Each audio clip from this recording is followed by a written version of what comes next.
when we heed a certain call, when the world must come together as one. Dying of hunger, the dying of AIDS, the lack of education, the conflict, the corruption, these are the symptoms of poverty. But the reality is that poverty is an economic and political problem. Poverty is political. And so the difference between Live Aid 20 years ago and now is the difference between charity and political and economic justice. We were trying to force through the G8 an agenda for change which would double aid to Africa and cancel the debt, and we were successful. But now the politicians must keep that promise, because the promise made from the powerful to the weak is the most sacred promise.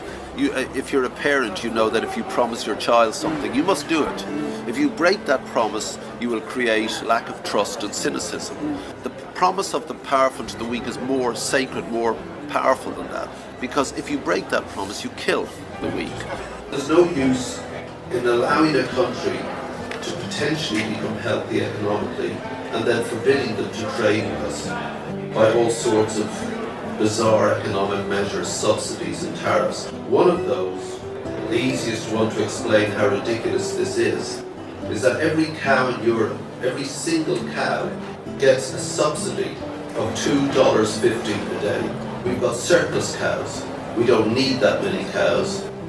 The average African earns $1 a day. That's a broken world, and it's meant by politics.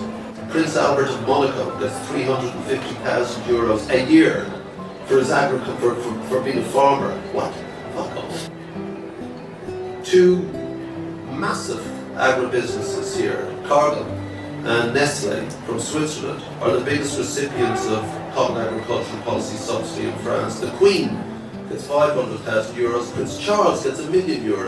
The Minister for Agriculture in Holland gets €1 million from France for his fucking agricultural interests. And oh, he's Minister for Agriculture, that would be right then. It's bullshit. So stop with your subsidies. Those farmers in America who make their living from growing cotton, of course, you know, we've got to take them down slowly and retrain and find other jobs. But subsidies and tariffs hurt poor people. Of course, you cannot give money unless the government is accountable and transparent. First to their own people, and secondly to the donor countries. They must be accountable, and the minute they're not accountable, wish it doesn't happen. We've already done that. Mauritania had a coup, and they said, forget it, we're not paying that debt bill. And we would say that, like the group I work with, Data, we would say, no, we agree. Ethiopia, you know, they've got all their opposition in prison, forget it. I know the Prime Minister, I'm shocked. You know, I don't want to speak to him. And I certainly don't want money going to the government. When they become accountable, when they become transparent, when they respect rights, then you get the money again. But most African countries are okay. Most of them are trying to have a decent, stable country. It's very hard when there's no money in a country and money comes in or whatever, you know. Some of it will go, but hello. Look at Chirac, he passed a law saying I can't be prosecuted while I'm president. Berlusconi, please. Helmut Kohl, he was caught. You know, the European Union budget. Where is it?